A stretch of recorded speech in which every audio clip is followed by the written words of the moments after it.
And yes, we are live. I'm here with my new friend Thomas. How are you doing? Hi, how are you doing? We have a common friend, I guess, in Kevin, right? Yes, we do have a common friend in Kevin. Very cool. Did you do a second episode with him recently? Yeah, I just did 2 days ago. We on the question around can Catholics be pro-choice or not? Okay. Well, we'll get into some of those topics later, but first I want to just talk about you. I want to get to know you. Um, you're controversial on Twitter, but that doesn't really mean much. I mean, a lot of things are controversial on Twitter. You know what I mean? Like it doesn't really count for much. So I want to meet you and find out about you. First of all, I'd like you to go back and paint a little picture of how you were raised and sort of the Hmm. journey. I know you said you went to Steubenville. That's exciting.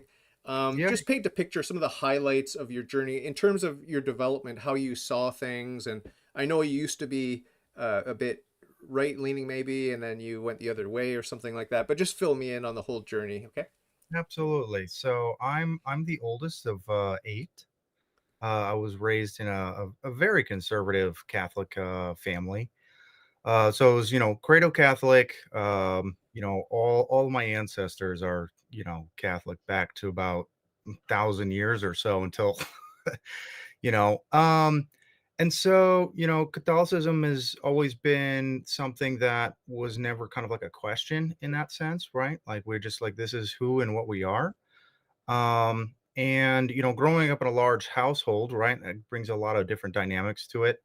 And when I was very young, really before I can remember, so all my memories are of this, is that my father left kind of the big corporate ladder and a very successful career in order to go start his own business as a owner of a greenhouse.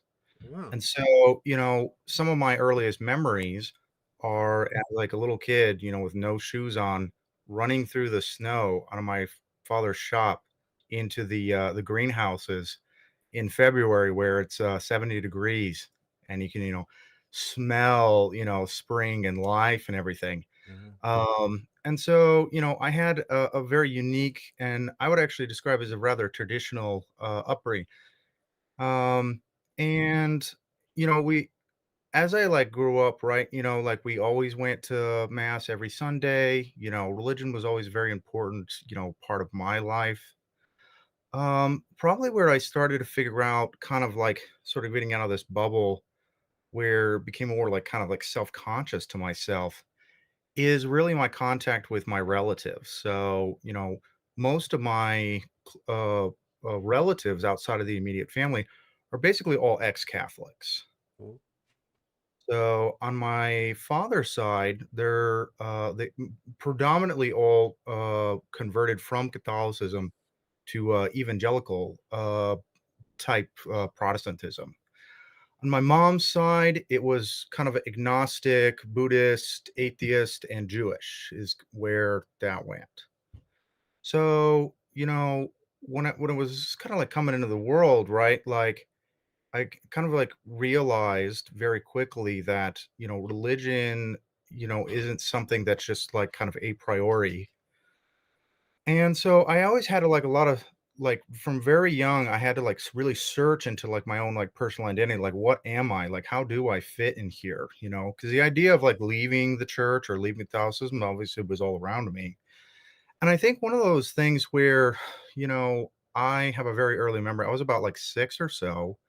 I was at a Christian uh, like Bible camp, right?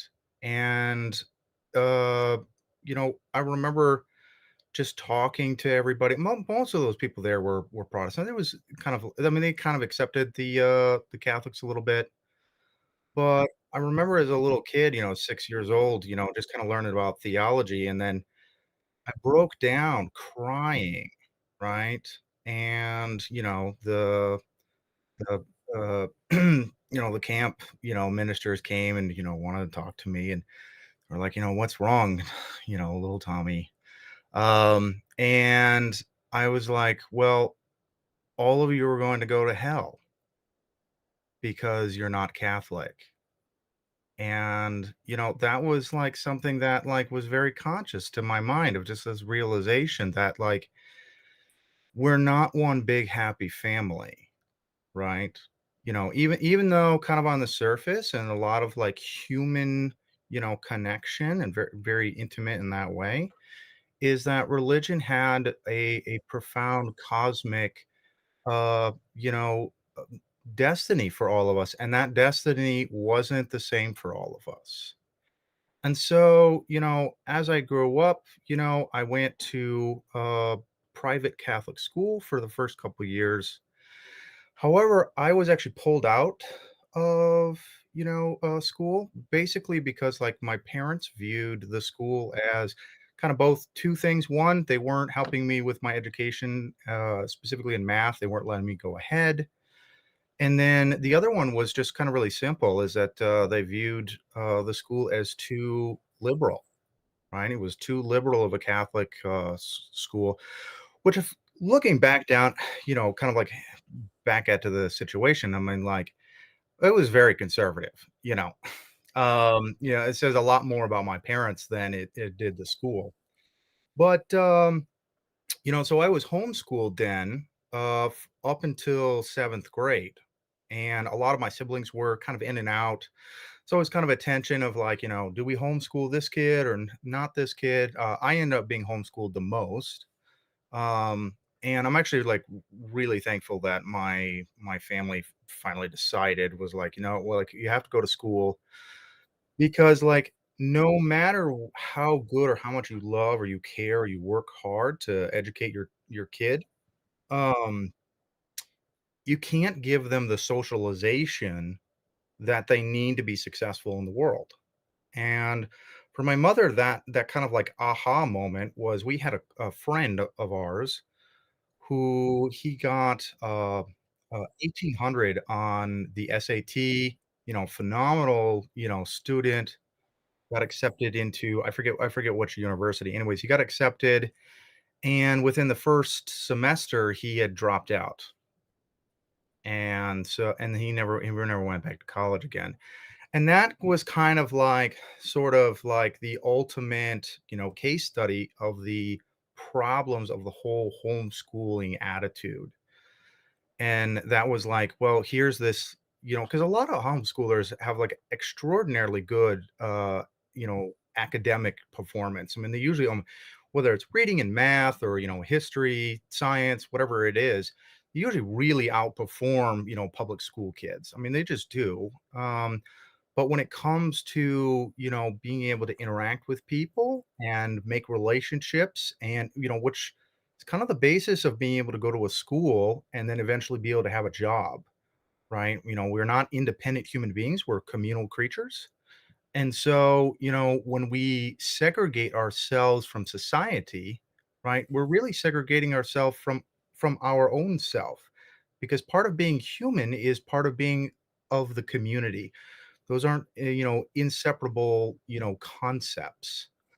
So then I went to a private school. Uh, it was a Catholic middle school, and there I had, finally kind of like some contact with, more normal society. And I had a big crisis of faith, in middle school. It was actually during communion where I had a mystical experience. You know, I've only had God speak to me twice, and this was one of these times. And God, asked me a very simple question. Is like, "Will you love me?" And I said, "No." Wrong answer. But that was that break, and eventually led on a lot of bad behavior. How old were you? And what? How old were you at that time? I was probably what was 13 or Okay, so. puberty. We're talking puberty time here. Okay, yeah, yeah. I don't think that's Which coincidence. I don't think that's a coincidence. no, it's not a coincidence. In fact, if you look at sociological data, we see that the vast majority of people who leave the church between, I believe it's like 9 or 10 and like 18, right? So by the time they're out of high school, the vast majority of people who are actually going to leave the church have already left. So it's a pretty like, sort of typical experience. Just so you Now, know, I lost my faith at age 14. Okay, I was raised Protestant, lost my faith at age 14, and it was yeah, very counterintuitive because I had an excellent relationship with the church, with Christ, and the Protestant same with, community. the But I just had a church. dream about him, and then I woke up and I had lost my faith, and I was atheist for 25 solid years.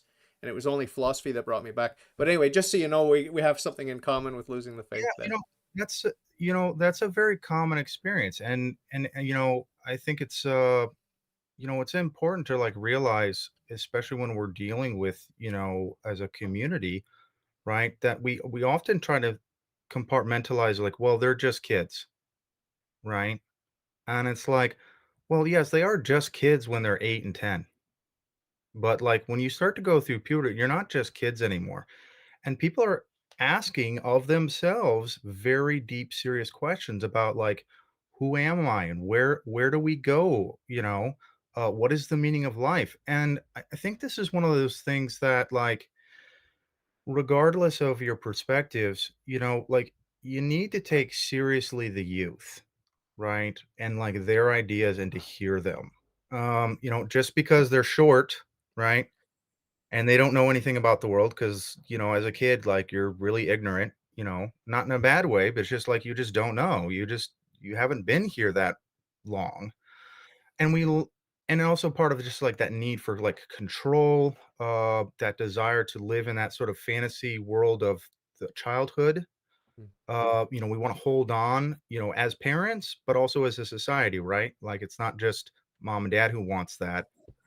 Um and I actually the way I've always viewed it is that, part of the biblical narrative, right, from the Garden of Eden all the way to the end times, obviously it has a cosmic, storyline, right? That's very real, right? In the beginning of humanity, all the way into our end. But it is also an analogy of our own individual lives and experiences, right? We all are in a very real way born into the Garden of Eden, right? A place of innocence and plenty. Um, and then, but we're born then into a broken world. And that connection with God and the innocence and perfection of, childhood, gets shattered. What and we now have to deal with like really hard stuff, right? I don't think it's an accident that right after, Adam and Eve are kicked out of the garden, immediately they encounter death, right? Now, obviously, we have a spiritual death, right? But then spiritual death leads to physical death, right? And murder specifically. And, I think that's like something that, I kind of had to go through a little bit of a journey myself, right? Like, I had this, spiritual experience with God. Like I never, that's one thing too. Like, I was never an atheist. I never had a moment of doubt that of God's existence. He was just Uh, so real to me all the time. When I like rejected God, it wasn't saying like, oh, well, you don't exist, uh. right? He's right there in front of me. He's speaking to me, right? It's just like, I don't think you're the good guy in the story, right? And that's, it's really dark. And, it led to me, a lot of bad things in my own personal life, caused a lot of problems because I wasn't just drifting away from the faith, but like I was very self-conscious of, banking my own path against God, right? And that would ultimately kind of lead up to, up into high school where would actually have my second time where I, heard the voice of God. And that was me when I was in Chicago. I had run away from home. I had robbed my friends. I was selling drugs on the street and found my way to South Side Chicago and then was mugged. And I almost was killed. I was mugged by a gang, and I remember this young man. He had after they were punching me, and I was starting to lose consciousness. I remember seeing him pick up a brick, and he was going to go for it. just like, let's just start bashing this kid's brains out. And this, old lady across the street, just screamed, right? And, that lady saved my life that day, right? And chased them off and ended up calling the ambulance.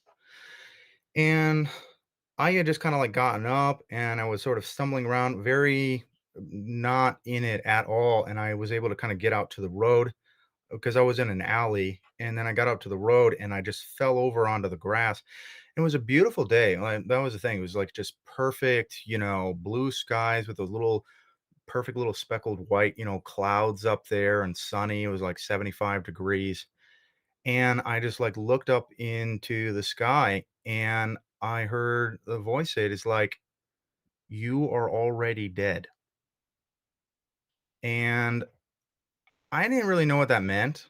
I think it's a lot like, most kind of mystical experiences, for example, like when St. Paul, right? You know, he hears the voice, right? From heaven is like, why are you persecuting me? St. Paul's like, I don't even like, first of all, who are you? What does that mean? You know? Yeah. Um, and it really wasn't until later that like Paul was really able to kind of figure out what was going on. And for me, I was eventually taken to the hospital and my parents came and got me and I came back and I realized like, well, look, I don't really know all the answers of life, but not that, right? Like that's clearly Process not of elimination. Okay, not that path. Okay, good. something else other than, that. And what really, I kept thinking about that, God's voice and I was like, what does that mean? I'm like, first of all, like I thought it was like, well, obviously, this voice is like, well, it's wrong because I'm not dead, you know. Um Until it was about a couple months later, thinking over it a lot, I realized it was like the same words that God said to Adam and Eve in the garden. He says, if you eat of the fruit, you shall surely die. And the serpent comes and says, well, like, you're not going to die, right? You know, the silly man in the sky is fibbing to you, right? Um, and what I realized is that, like, yeah, God, just like in the garden, he was talking about spiritual death, right? Like your soul is dead. Um, and once I finally realized like that's what God was telling me, I Weeks was like, later, months later, years later, you realize well, that? a couple months later, Okay. um, probably like 2 months later or something like that. And I realized like that's what God was telling me, right? It's like you're spiritually dead. And I think part of one of the things that like is part of like all knowledge is one of the reasons why we can't get things, right? Even though we have all the facts and all the information out there is because once we get them, they can often change who we are, right? And it's kind of a weird paradox where almost like we can't get something until it is we accept it as like true. Um And I think where that comes through is like the kind of the tension between the conscious and subconscious mind and like the will and just like the world, right? So like, part of knowledge is also like, willing the good.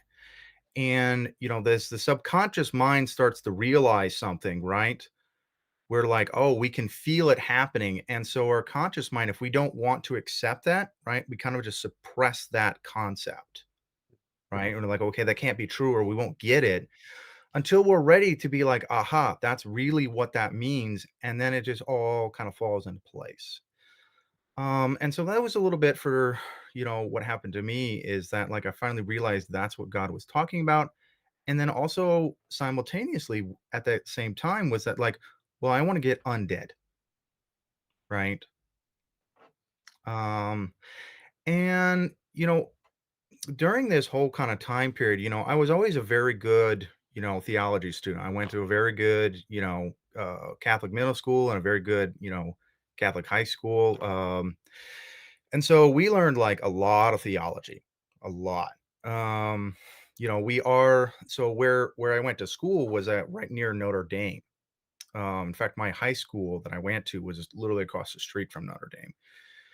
And so, like taking theology really seriously and catechesis was like really important to my education. I was always very good at it. I always, even though, I thought, God, was the bad guy, I was always very good at theology, you know, which which which I think is important, when we think about, kind of the Gnostic concept of like salvation as being knowledge, right? Knowledge doesn't save us, right? You can know everything there is to know about the church or God. That's not going to save your soul or make you a good person. It just, it's just facts in your head, right? You're not, it's as, I think it's like is almost as absurd as thinking like, well, I'm a good person because I know every state and their capitals, like it just seemed, right? When you kind of put it that way, right? It seems silly, but it's like, that's really where it is. It's like, knowledge has to be connected with love, right? Without love, you know, as like St. Paul says, right? If you can have all the faith in the world, if you don't have love, it's nothing. And so that was always kind of like very obvious to me, just because of my own kind of like personal journey, right? Like I can have a lot of knowledge and that doesn't make me a good person. But once I decided I wanted to get undead, I was like, well, I'm Catholic. That means you go to confession. Yeah. I know, right?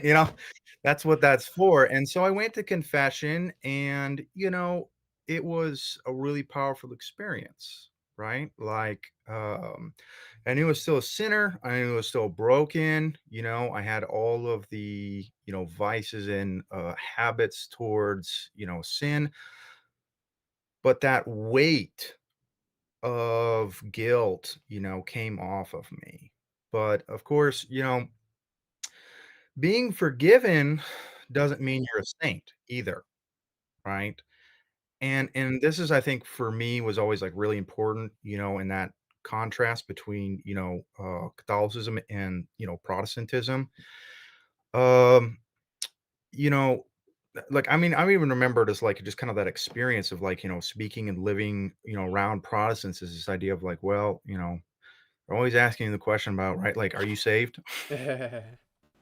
Um, and, you know, just from a human moral standpoint, I mean, like, that's the same kind of question of like, "Are you good? Are you a good person?" Which, like, yes, but, like, it's also just not like a binary question, right? Like, I might not be a serial killer. Maybe, hope well, I mean, you might be, but hope most people can answer that question, I'm not that. And you might even be like living a good moral life, right? But that doesn't mean, right? Like, okay, well, all of your sin has no meaning, right? That you can't grow in holiness, that you can't be a better person, that you don't, that you haven't sinned, right? Um, and so, I really got kind of out of the academic, classroom, and I got to kind of like live that experience, right? Where I'm like, wow, I still feel really dirty and like a horrible person, right? Because I've been living this life of sin and in malice towards God, but God had forgiven me. And so now I kind of just realized like, okay, well, now that I've, gone to confession, I've repented of my sins and I'm back in communion with God. What do I do? Because I was really lost on that question, right?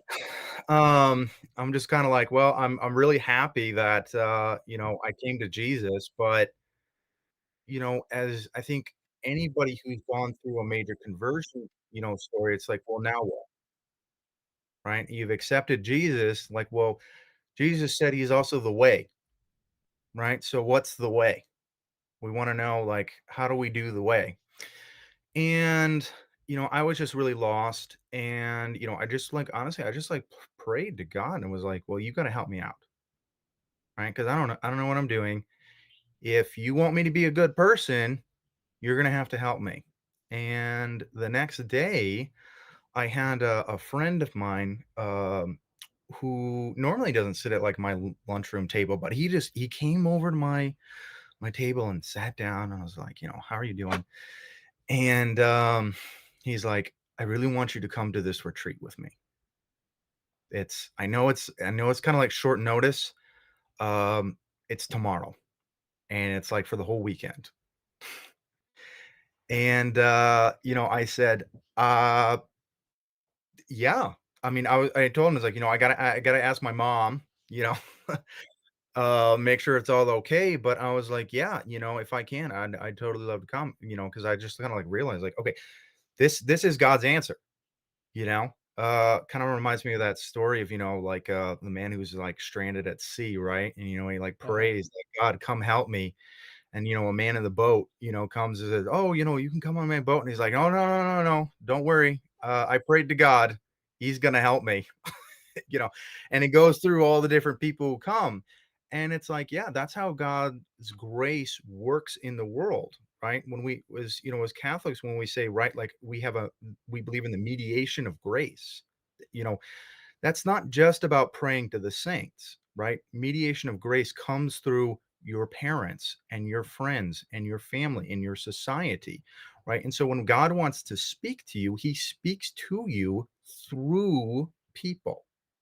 And so I think that's always important to like realize whenever we're like talking or communicating with other human beings is that like God might be saying something to you through this person, right? And I think that also helps us ground ourselves in the knowledge that other human beings are made in the image and likeness of God, right? I think it also, really helps us to overcome our solipsism, which, in a modern world, like we're very atomized, we're very individualistic, we're very wealthy, we're very powerful, very knowledgeable.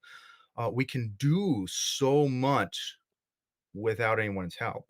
But again, it gets back to that thing of like, right, like, part of what it is to be human is to be a part of the community, right? Those aren't separable. Um, you know, and so this was that kind of experience, and I was just like, just had like a spontaneous, just like absolutely yes, like I just realized this is God's, power, moving in my life. And I told my mom, and honestly, my mom was probably like just like super ecstatic about it. She's like, oh, thank goodness, something, right?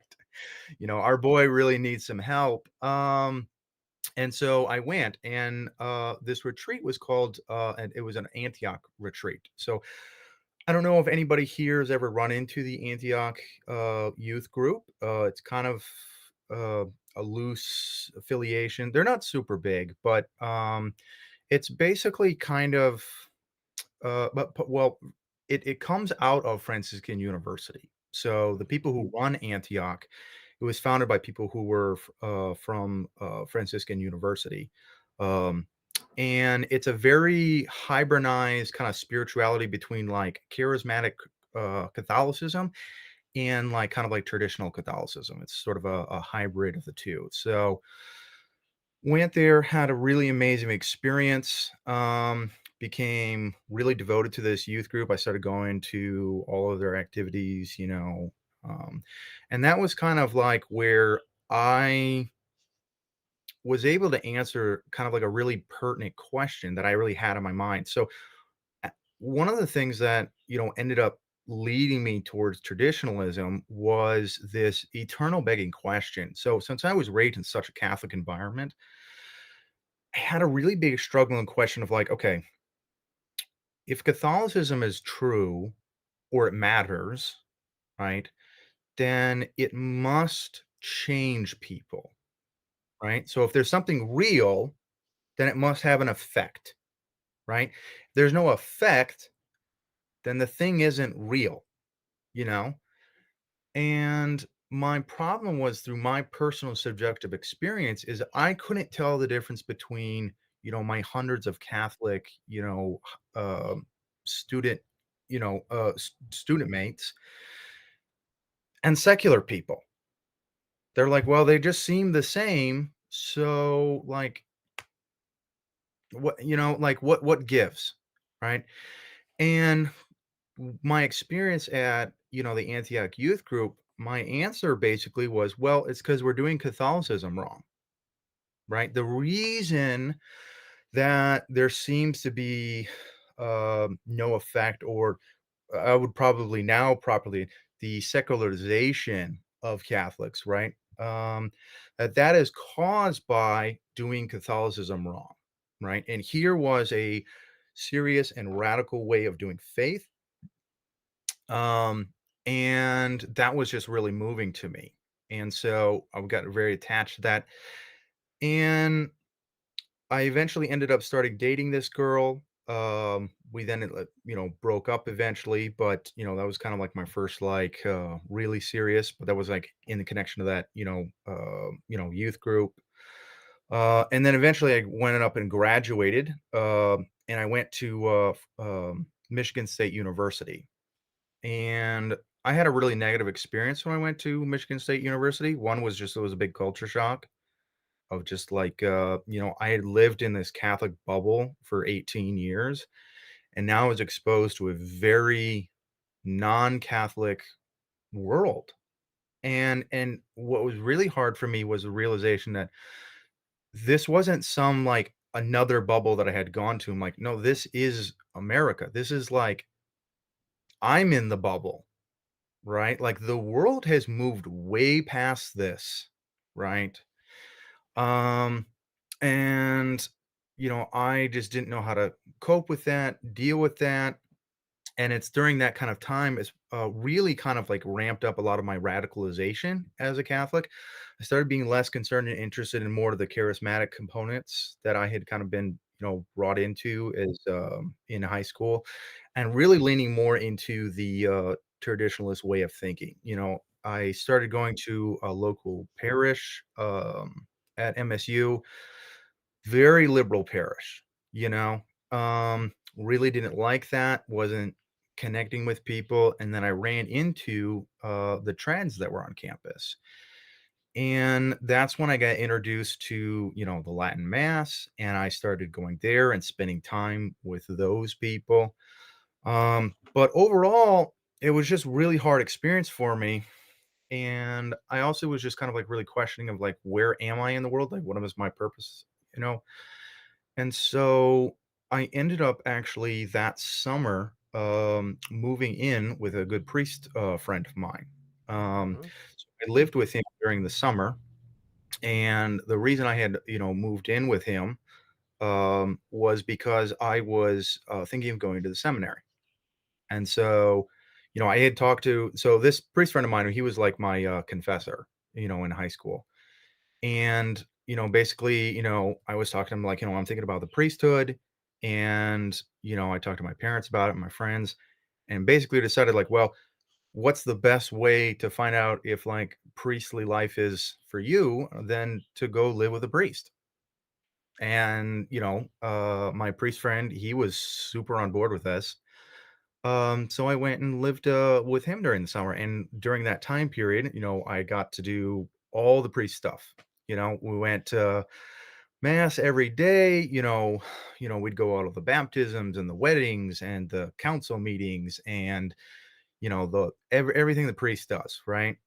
And during that time, also as I was applying for seminary, gets to the end of the summer. Also during that time too, I actually made I was doing so much church that summer, I was doing daily mass, plus being altar boy on Sunday, and then after every, Sunday mass, what I would do is I would go to a different, Protestant, church, and so I got to go during that whole summer to almost like every, like, Protestant church in anywhere remotely near me, and it would just go there, right? And, people knew it was like, "Yep, I'm Thomas, I'm Catholic, I live with, this priest, and, I just wanna be here and, experience fellowship and get to know, all of you." And this was a thing that I've been doing for a long time, right? I was very, very committed my whole life to, ecumenicalism. Part of that was just because, like, I had just kind of been, was very close to my extended, family, and they were all Protestant. So I just, I was always talking about, Bible stuff with, Protestants all the time, and even when I was into, MSU, I made a really good, Protestant friend, and I would go to, his kind of, Baptist-y evangelical megachurch, go to Bible studies with him, um, and so this was just kind of like a continuation, right, of that whole process. But at the end of the summer, got to go and talk to, my bishop, who's still my bishop today. Um, and my bishop, looked over, all my applications, the interviews, and because it's like trying to apply to go to the FBI. I mean, the, the application process is extensive and brutal. They do all kinds of like psych evaluations. You got to write essays, mountains of paperwork, and get to the end of it, and my bishop's just like, "Well, I'm not gonna let you in a seminary." And, of course, like, this was so devastating to me. Um, like, I like, when he told me that, like, I just was so hard to just stop, like, hold myself from just, like, bursting into tears, you know? Um, and the reason he said was like, "Look, all of your application looks really good and everything, but, like, because you've just recently broke up with this girl, like, I'm worried that, you haven't had enough time to discern if this is really what you wanna do, or if you're just, like, reacting, to a bad personal situation." And so, what he said is, he asked me, it's like, "What's your plan B?" And I said, "Well," because I had basically decided I'm not going back to MSU. And, so I had looked over like where are because I really part of like the whole, motivation of all this is like I was looking for, like the true Catholicism, lived out in like the real way. And I knew that like, that couldn't just be done by an individual, right? No matter how like, pure you can be in the way, right? Like the way includes a community. And then we're gonna have to build a community. So I'm like, okay, where is like the Catholic community to go experience, Catholicism to its fullest? And I basically narrowed it down to, two universities, and that was the University of or the Catholic University of America and Franciscan University of Steubenville. And I had ended up deciding that Franciscan University of Steubenville was a better choice. Honestly, the 2 things, one, I don't know if you're familiar with it, they have a system that's called the household system. It's basically like, fraternities and sororities that are Oh, all around, like, religious devotions. Um, oh. this system, very prevalent. Also, I knew a lot of people who had gone to Franciscan University. The youth group that, I was a part of, was founded by, Frannies. And so obviously we connected that. And then also the fact that like Franciscan University also like 98% of the student population was Catholic. You know, for me, that was a really important thing. So I told the bishop, was like, this is my, other plan. And he's like, well, great. Because now I'm definitely not gonna let you in the seminary. Because you should go there. You should go to Franciscan, go there for a year, right? And, because he says it's gonna be really good formation for you, and if you're really committed to, joining the priesthood, you can go there for a year or 2 or however long you need, and then once you're done, you know, come back to me because like, we have a spot for you. Okay. And I went to Franciscan University, and even though I was, like, so devastated by all this, I mean, yeah, after this whole meeting, I cried so much. But, I went to Franciscan University, and, you know what? The bishop was right the whole time. I figured out, like, very quickly, and I was like, "You know what? I really don't wanna be a priest." Um, and part of it, for me, it was like, 1, I just like girls way too much, I was just like, "Nope, I can't do this." But,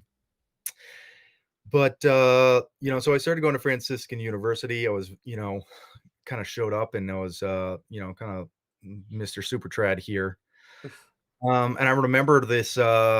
there's one experience, getting into a big theological argument with one of my fellow students there, and it was in the hallway. It was very public, the whole thing. We eventually, like, everybody came out and was Did you watching. live stream it? You know, oh man, I'm so glad it wasn't, 'cause, it was one of the cringiest things I've ever done. But, it was basically me arguing with this, fellow Catholic student of mine, that, religious liberty and democracy, and especially, like, religious freedom were antithetical to Catholicism. And, I was just going through and quoting, the syllabus of errors, and, we got into this huge debate and everybody watched. So I was there, as Mr. Monarchist, decrying, religious liberty is antithetical to the true religion. And so I was, you know, people knew, that I was very traditional. And it's like, before that time, when I was at Francis, or during at Franciscan University, I only went to, the Latin Mass. I just if I was going to go to any of the Novus Ordo masses, it was going to be on like the weekdays because we just didn't have Latin Mass. When we did that a lot, because that's the thing. Like, every day at Franciscan, we have about 600 students, give or take, who go to daily mass. We have 3 different daily masses. They're each all about like 200-ish, people.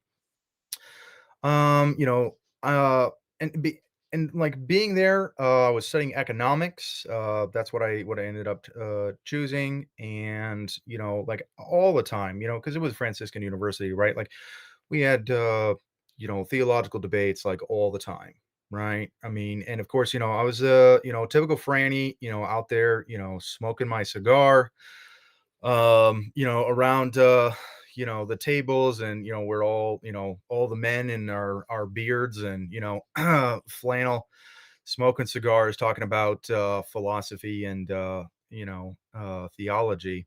And that was kind of that was like where, like I was, kind of grew up there.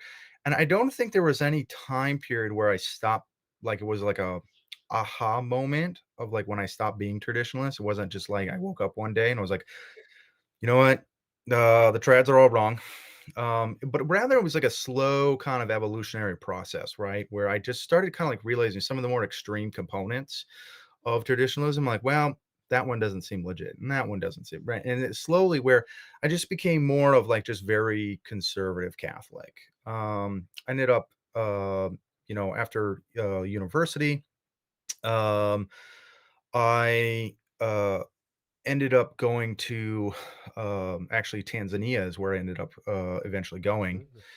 Mm. And I was a missionary there for a whole year.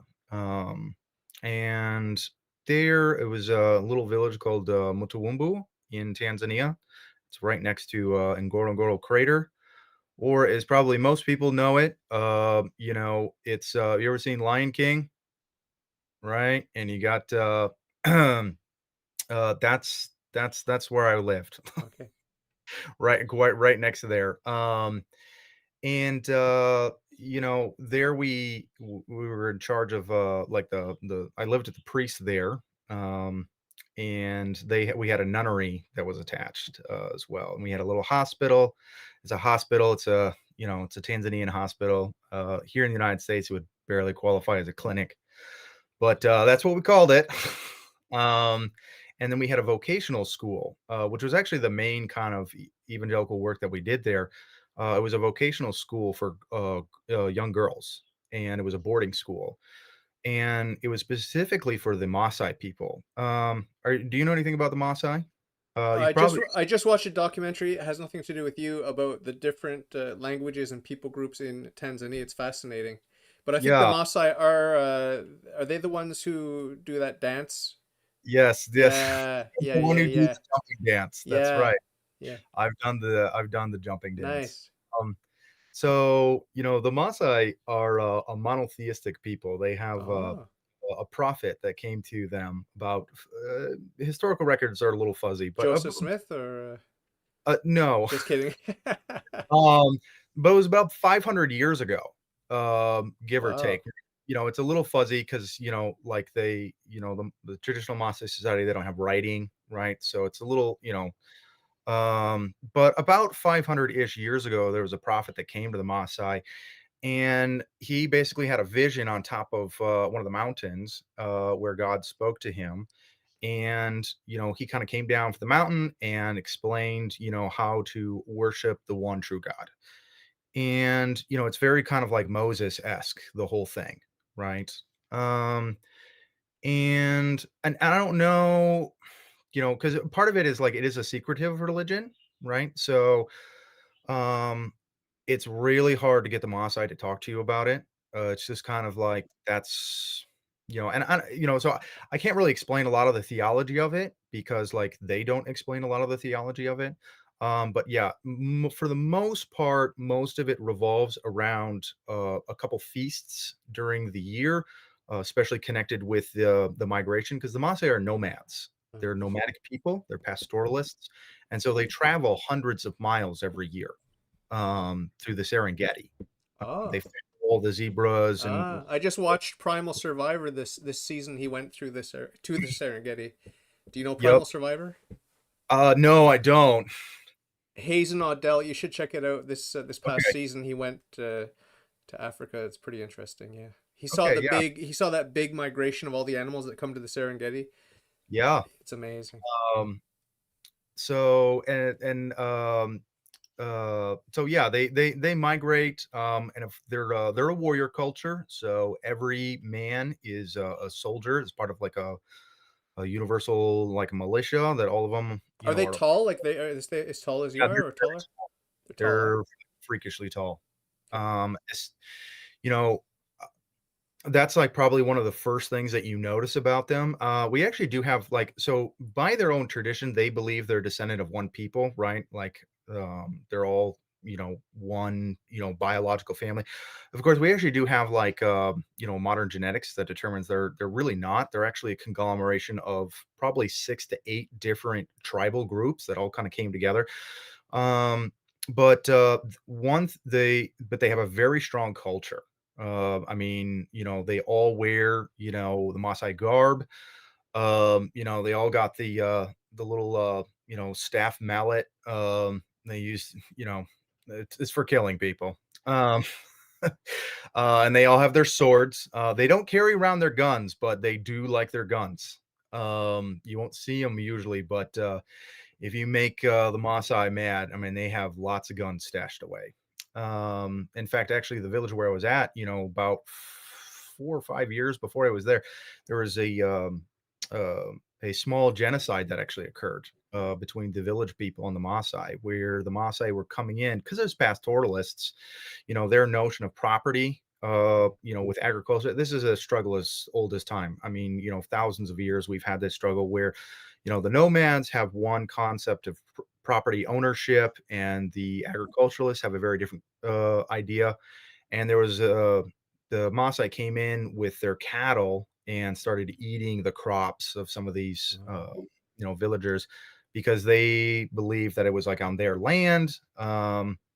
And long story short, the Maasai got really upset that the farmers were keep encroaching on their land, so they came and like burned and destroyed a whole bunch of homes. And then the villagers obviously were not very happy about this, and so they got the local mayor to basically deputize a whole bunch of the local citizens. And so they went out and they had a gunfight with the Maasai and unfortunately killed. Reports are varying, but probably a couple hundred Maasai they ended up massacring during this whole A thing. couple So, hundred out of a population of a couple thousand, or oh no, the Maasai, I would probably say, well, part of it depends. So there's a really big Maasai, like, so only like a small number of them actually live the traditional lifestyle. But I would probably say, if I was gonna guess, maybe like a half a million, okay. yeah, Maasai. I'm googling it now as you speak. 500,000, yeah, 430,000. Yeah, so yeah. Now that does obscure there's actually millions of Maasai. So, Okay. but they Are don't they live limited to Tanzania, or are they around all around? live all around the world. So what Okay. happens is that the Maasai are pastoralists, and so there's a very limited amount of resources that you can own. And they're also polygamists, which is actually a big part of our whole vocational school was Uh, that, these these fathers would have these, girls and they would sell their daughters at a very young age. So usually was around about age 14 is when they were sold off as brides. And as Catholics, we were trying to, you know, change this cultural pattern, right? And what we found is that when we first of all, this is why it was a boarding school because we found that if we keep the girls actually away from their families, and we never let them go home for more than a month because we found that if you let the girls go home for more than a month, they end up getting married, you know. And so we would only let them go home for about like 2 weeks and then get them back. And we would do vocational training so they could learn how to be self-sufficient. So part of the system of young you know age marriages and polygamy was that these girls were a very valuable financial asset to their fathers, and but also a burden, right, at the same time. And so the quicker you can sell them, that's the quicker you don't have to feed them, right? And the sooner you can get a dowry, payment for it, and because they're the polygamists, when they have this whole system, a lot of people are basically kicked out, or kind of like forced out because they can't find a way of living. Um, and so that's why there's actually millions of Maasai all around the world. Most of them are in Tanzania and in Kenya, because they travel between both countries. Um, but this kind of experience, living with these people who are very poor, because you know, people in Tanzania where I lived, like most people earn between $1 to $2 a day, right? That's very typical. My neighbor, his house was, it's like a it was about like 8 feet by 8 feet circle, right? This was, now he was particularly poor, but, like, this wasn't super uncommon. And it's like a stick thatch, to create the house, and then they fill it in with a mixture of, clay and cow dung to kind of make like a plaster around it. And, this was like, the traditional way of making a home, right? And, if you got like a little bit bigger home, you'd actually make it out of cinder blocks and it'd be about the size of like most people's sheds, right? You kinda like your shed. That would be a home for a family, right? You just kinda have like a metal roof and then it's built out of cinder blocks. That was, the overwhelming majority of like how most people lived here. And, like a lot of these that have families with, usually, obviously depending on how old they were, but like, anywhere from, 4 to 6 was pretty typical. I mean, most people had 4 to 6 kids. Um, and, that was overall that was a really big experience for me, obviously being like live there and, you know, go with the priests and living with the priests. I eventually came back to the United States and got into construction, which is what I currently do now. That's where I work. I work in construction in a small family-run waterproofing subcontractor. Well, you and me have a lot of connection there. Yeah, I do a lot of family work as well, so yeah. it's It's not my uh, It's not my family. It's some Italian. oh, okay, very good. Yeah. Well, I've also done that too. I used to work for a contractor where it was his family business, and he had his son and his kids work for him and stuff. But eventually I kind of like realized, I need to go back to school, and so that's actually what I'm doing now. I'm Oh, okay. going back to school, to study computer science. Oh, So that's that's cool. the thing. But before I did that, I actually went into the military, Oh, which for me was a really big, important experience because during this whole process, like I've always been very, conservative, up until this point, really up until, I mean, well, I'd say, so for me personally, my big moment, because as a conservative, I was also a Republican. Because Republicans was really important to like my family. Everybody in my family is Republican. My grandmother was actually the head of the Republican Party of our county that we lived in. So I got to do, I grew up, campaigning for Republicans, as a kid. Very important. And so, but for me, it was really January 6th where, I just said, I'm out of the party.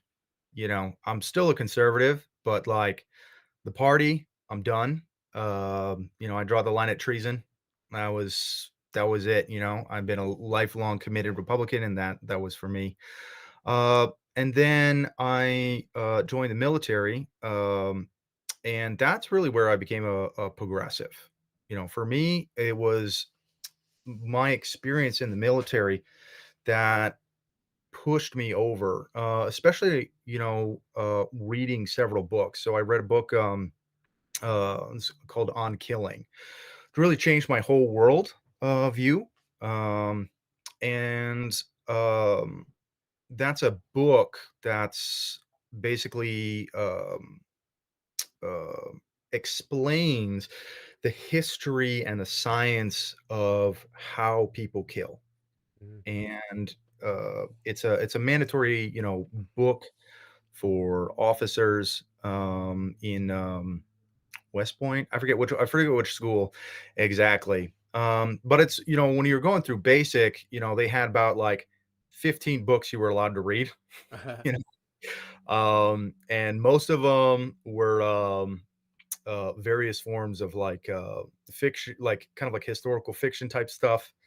Um, and this was like the one like non-fiction besides for the Art of War uh, and the military handbook, which I mean, who wants to read that? I actually did know of it. One of my friends, he did read it, and because he's nuts, but I read this, and I think what really changed me on that was, one of the things that I had really believed as a conservative is that, uh, particularly white men in America, and specifically conservative, patriotic, white men, is what built the United States, and that the United States needs us in order to still be a great country. And through my time in life, I had like kind of like let go of like, well, we don't need, us as a unique, social force this in this part of the, sphere of human, activity and this sphere. And it slowly kind of like kept shrinking down, but for me, the one last one was, like, the military, right? And the defense of the nation, right? Because like, without the brave soldiers, defending this country, there wouldn't be a country, and so, holding on to that important cultural ethos as a tradition, and was, like, vital. I was like, "Because if we lose this, then we're gonna lose something essentially American." And so, that's also part of, like, why I went into the military. And this book and my own experience in the military, like, really just absolutely just shattered my worldview on this, is that, like, no, that's not true. Um, which branch of the military were you? in the Army. Um, It's funny because their slogan is "Army of One," wasn't it? At one point, that was the yeah, yeah, it's selling the point. Army of one. Yeah, you I don't know. The military ended up not being a thing for me. I ended up leaving. Um, but you know, during that process is like I think one of the things that like really shattered me is I thought, American soldiers were good because of their values. And like that's just objectively not true. Once we develop the science of killing, right? Um, we can turn anybody into a psychopathic like killing machine. And we didn't know how to do that for most of history. We really only figured that out really right around the late 50s slash early 60s. Um, and this new development of this new technology allowed us to, because like prior to like when we look at actually human beings, like when you actually have soldiers out on the battlefield, when it comes to like a man trying to directly self-consciously kill another man, only about 1 to 2% of the population can actually do that. All killing on the battlefield is indirect or accidental, because the only people who are actually trying to consciously kill other people on the battlefield are the psychopaths, because they can't feel. They don't have empathy. And once we got to we developed a moderate form of efficiency of how to overcome this like deeply primordial drive, right in World War I and World War II, where we were able to increase that lethality rate up to about 25%. This is, of course, this is when we get the first experience of PTSD or shell shock.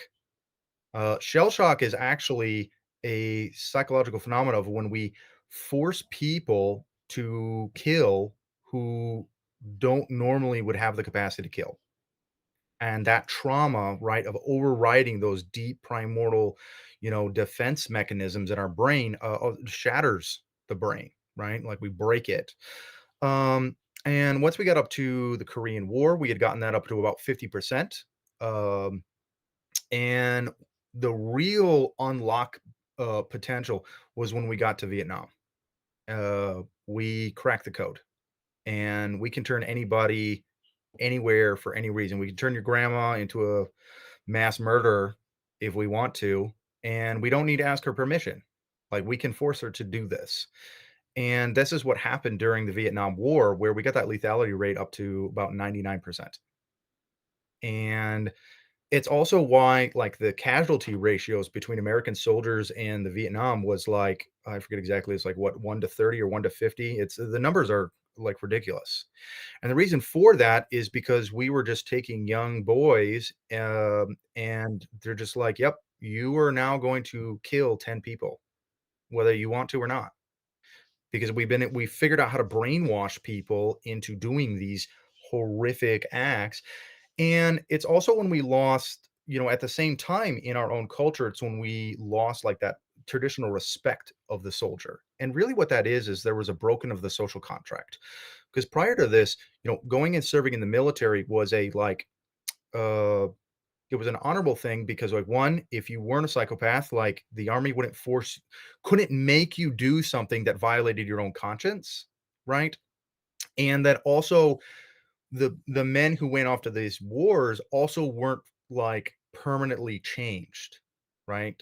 Uh, because they would just go out there and they would do their duty, they would do their job, but they wouldn't have to violate any of their moral conscience. They wouldn't be monsters. They would just be normal people, right? And then to come back and we'd be able to respect them, and we could accept them back into the community. They weren't dangerous. However, by the time World War I and World War II comes around, this social contract is starting to break down, right? Because we're starting to realize that like what is so different? Like a lot of people point to like the mechanical machinery of World War I and World War II as the reason for the deaths, and that is absolutely true. But a huge part of it, in fact, the most of it, is because we were starting to learn how to force people to kill other people. You And never had to kill anyone. You weren't turned into a killing machine. wait, say that again. You weren't. You didn't go far enough where you were forced to kill people. No, but that's the thing. If they wanted me to, I would have, because everybody does, and that's the point of the training. And you got Uh, out. You got out knowing like if I don't get out, I'm gonna end up being broken and brainwashed. no, they already did that to me. Okay. Are you traumatized? Like what I'm asking is, are you broken inside because of your experience in the military, or is it just Oh, like a narrow escape where you avoided most of the damage psychologically? so the damage of going through the training is done. Like that's something like I can't get out. No soldier can. But the training process isn't super severe on the mind, right? It's when you actually have to pull the trigger, right? When there's somebody behind that trigger pull. That's what really breaks people. And I had lots of sergeants, who would, almost every single one of them were veterans, most of them for many years in Iraq and Afghanistan. And lots of them have killed people. And yeah, absolutely. Every single one of them totally broken. just shattered human beings. Because that's the price of, becoming a soldier and being on the front lines, is that you might have to do that. And you're not really going to have the free choice to be like to choose to do it or not. Um, and so this is where we see is like a big shift in the culture, of like kind of the anti-war protests and everything, is because people finally realize like something is happening over there that is really dark, right? Like we are doing something to our soldiers that is just not normal. Um, and also the realization that the military is very dangerous now, and this is true, right? I mean, modern US military, their capacity to kill is just unimaginable. And we saw that during the Iraq war, where I mean, we just absolutely annihilated, the third largest military in the world in a matter of weeks, right? I mean, that's a whatever. I mean, it's one of the greatest military actions of all time.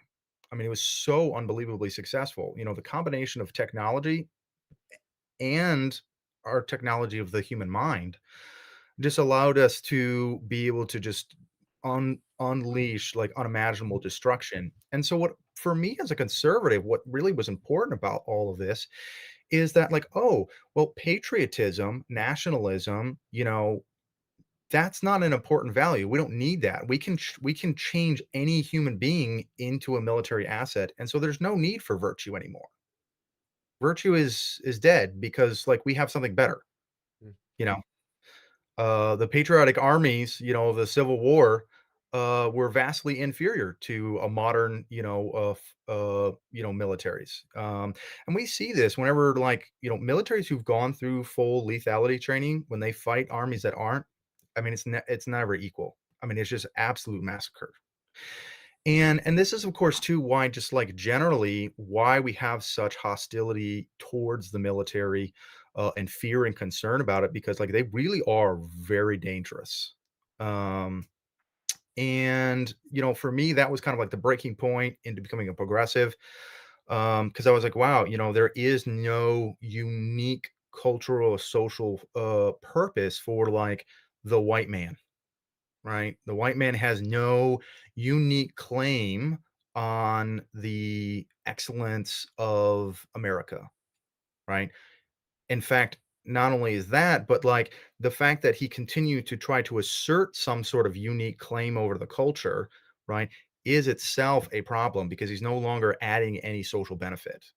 Right? It becomes like almost parasitic, kind of like the aristocracy of, the Middle Ages, right? Like there was a time and a place where we had, the warrior princes because we needed those warrior princes in order to build the fiefdom, to build the castle, to defend ourselves. But eventually nationalism happens, right? Where we invent paper and a centralized state.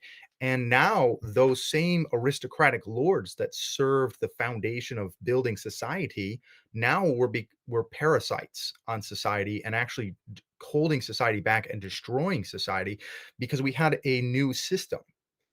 Through technology, we could move past feudalism and build a nation state. And the nation state was just a vastly superior moral system compared to the feudalistic system. Uh, and so this is where we have that direct contact where the old aristocracy has to go because they are now no longer serving any social benefit. They are actually holding society back and they're parasitizing society. Um, and different nations in European history struggled with this, issue at various different stages, right?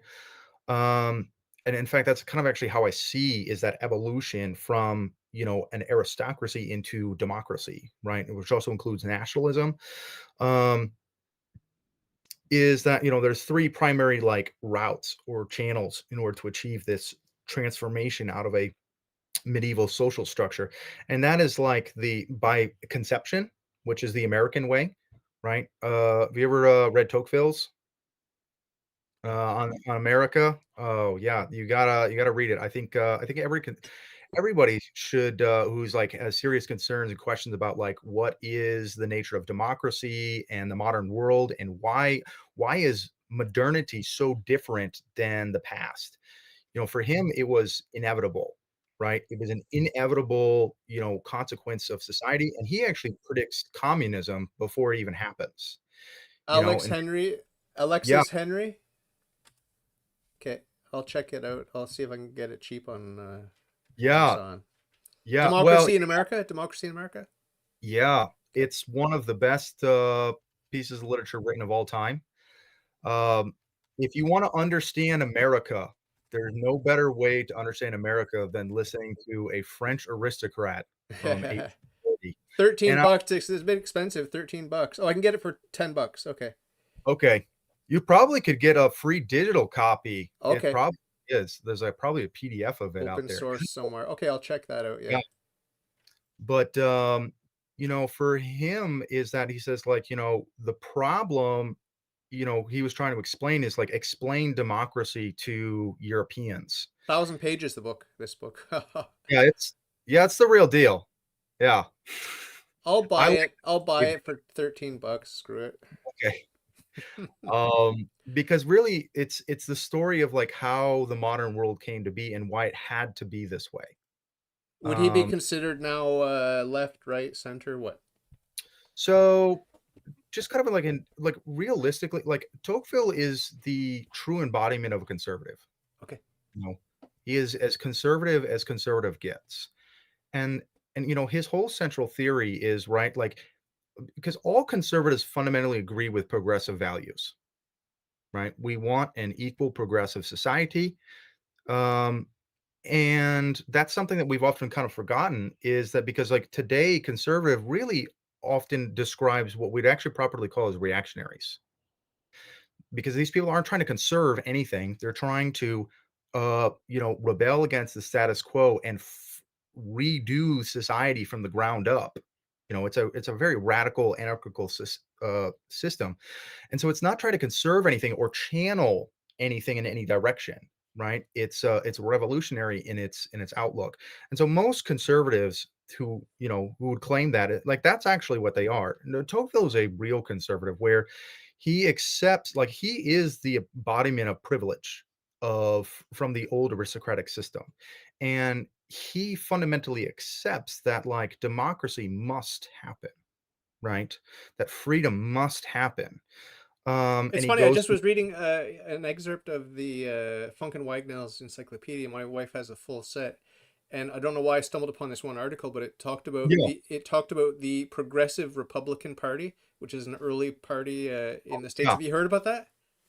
No, I The haven't. Progressive Republican Party. I don't know if it was like state level Yeah, or what was it, but but these are the same kind of things as conservatives were like, well, we accept the progressive vision, right? What we disagree with is the mechanisms upon which reaching there and at the rate and speed of how we get there. Because Tocqueville basically envisions a world where like democracy is going to happen and there's a good path and a dark path, right? And the goal of the conservatives and for him, these are the aristocrats, right? The people of means and knowledge and wisdom to push society towards the good path of democracy away from the dark path, right? Because he's like, one of these two is going to happen, and it's our job to make sure the good one happens. So our problem isn't like, oh, well, you shouldn't progress, right? It's this is the kind of progress and the way you should progress. And really what his vision, before it's even there, like the dark path is communism, okay. right? He describes a democracy of radical egalitarianism, materialism, atheism, um, and this is the dark path. And he's like, if the aristocratic society doesn't accept and embrace democracy and channel the positive energies of democracy, it will react into communism. And this is, of course, 100% true. In fact, Tocqueville's all of his predictions become true. It is, it is not as Marx kind of predicted that, the revolution is going to happen in highly industrialized societies that accepted capitalism, right? Who accepted democracy. It's in the old feudalist systems, right? It's old Russia that even though the population of Moscow had swollen to 5 million people. It had a huge society filled with millions of people. It held on to the feudalistic and aristocratic rule of order all the way up until 1917. Radical reactionary clampdown, holding on to the old system as the world was moving forward. And because the aristocracy of Russia did not embrace progress and channel that, right, it exploded into the bad kind of democracy. And in fact, this is why, you know, uh, it's the same thing that happened in China, right? The exact same process, right? The traditional order, aristocracy held on and gripped, um, and then it exploded into communism. It's the same thing that happened in Cuba or in Venezuela or in North Korea. We see this happen over and over and over again, where when societies hold on to the past in a reactionary way, double down and clamp down, eventually we explode into the dark kind of democracy. And that's also why even today, like if you go to China, right, like they'll say, yeah, we're a democracy. And Tocqueville would say, well, yes, you are, right? Darkening You're of just democracy. right, because you're not an the whole point of communism is to overturn the aristocracy, and that's what it does. But it's the bad kind of democracy, Mm. right? It's the dark. It's not a right? It's an atheistic democracy, Mm. not a pluralistic democracy, right? It's a totalitarian democracy, right? Not a free and liberal democracy. Um, and, even same thing with, like, individuality, right? The good path is, when democracy allows us to be equal, but also equal as individuals. The dark path makes us equals, The but board. yeah, exactly. It is. I mean, if you, like you don't even have to know what it's like. You just look at, like, the city plans of, like, Chinese cities today. I mean, I mean, they're ant farms, right? I mean, it's the same thing with the Soviet Union, right? Like, when you have a materialistic, atheistic attitude in the world, right? Like, people really become things.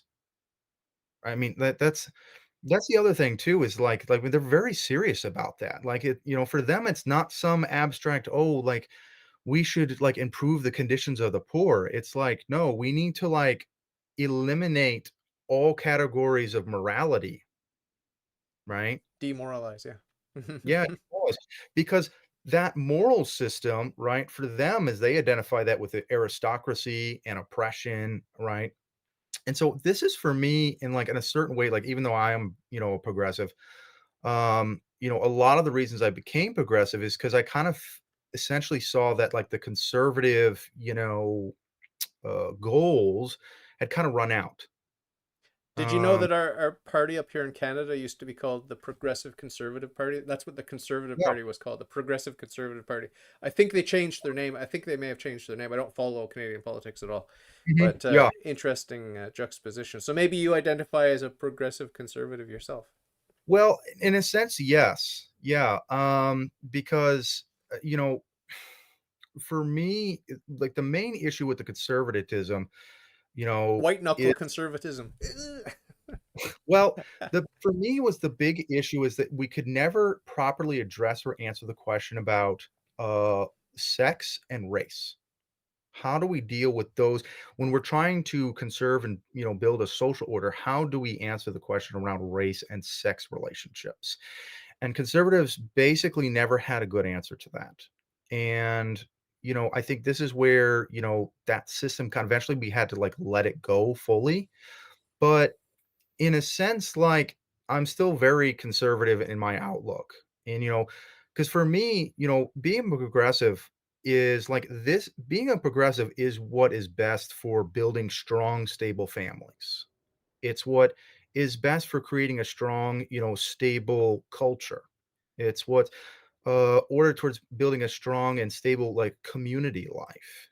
Um, and so those are very conservative goals and values. And I think that, the progressive, vision is exactly how we get there. And that's very different than, for example, like, progressives who are socialists, right, or Marxists, where, Dark they progressives. yeah, they have a very different vision of human life, right?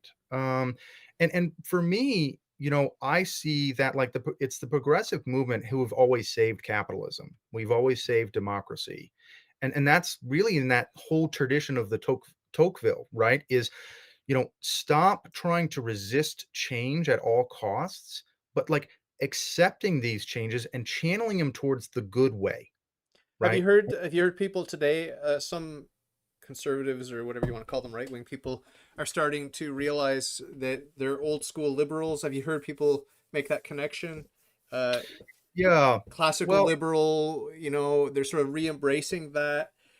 Is yeah. that something that you've toyed with, or is there any validity I to that? Yeah, so I think the problem with the kind of well, let's go back and do kind of classical liberalism, or sometimes it's a realization of, people are like, wait, that's not even just going back to it, it's like, oh, that's what I am, Yeah, right? yeah, yeah, yeah. Um, the main issue I have with classical liberalism is that like it's essentially a form of libertarianism, right? Now, Okay. there's some differences, but essentially it is. And at the heart of that is that, like, well, if we just let people do whatever they want, everything will be great. The invisible hand. And the reality is like, no, that's not true. People have to be made good. Right? And again, that goes back to that connection, right? We're not just individuals, right? Part of being human is being a part of the community. Just in the same way that I structure my life, I say, okay, Thomas, I'm not going to eat these things. I'm not going to go and meet with these people. I'm going to build a house, and this is going to be my property line. And these are, all these restrictions and Limitations, yeah. structures, right? I remove these freedoms from myself because that's what channels and builds an orderly life for myself. And if that's true with the individual, it has to also be true with the community, right? So we have to, structure society that channels the good, because we are good people, and we have to channel those good instincts, but we're also fallen people. And so we want to fray out and do bad things. And so we have to, force, restrictions on ourselves in order to be able to go through that channel of, either side. And I think that's always kind of been like a big issue with me. The other thing too is part of what classical liberalism essentially believes in a way. I mean, it's really hard to get away from this, is that like personal morality as well as like market morality, which the morality of the market is just individuals morality in a communal context, right?